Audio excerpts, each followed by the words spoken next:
মোৰ ৰোল কেইটা হৈছে অলপ য়েল্লো হৈছেগৈ আৰু মই এনেধৰণে বনাইছোঁ।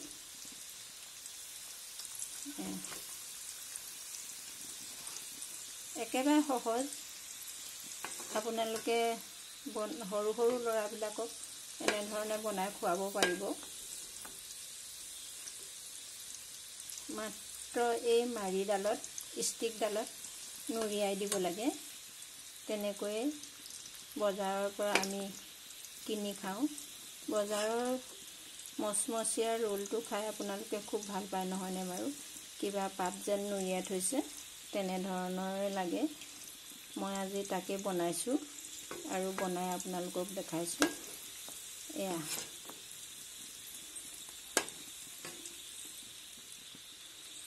এই মিঠাই প্ৰস্তুত কৰা একেৰাহে কৰি থকা হয় যে সেইকাৰণে তেলৰ দাগ বহি গৈছে কেৰাহীখনত। আপোনালোকে ঘিণ নকৰিব দেই, আৰু কমেণ্টত লেতেৰা বুলি নক'ব।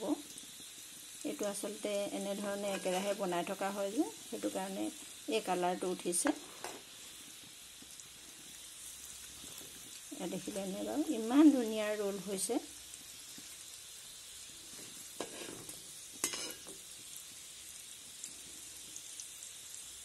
মই দুটা আপোনালোকক উলিয়াই দেখাইছোঁ। এইটো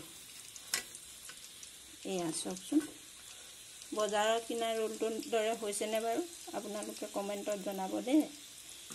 আৰু এই যিডাল ষ্টিক আছে যে সেই ষ্টিকডাল আপোনালোকে এৰুৱাই দিবও পাৰে, নিদিবও পাৰে। যদি এৰুৱাই দিয়ে তেতিয়াহ'লে তাৰ মাজত ক্ৰীম ভৰাই দিব লাগিব।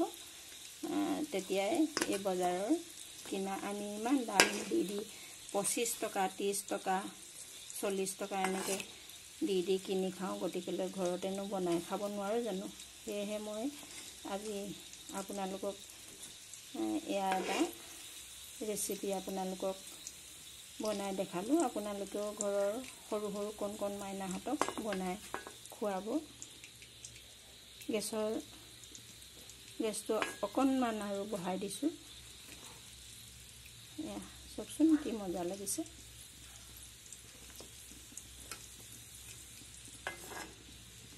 এইকেইটা এতিয়া এনেধৰণে হৈ থাকক।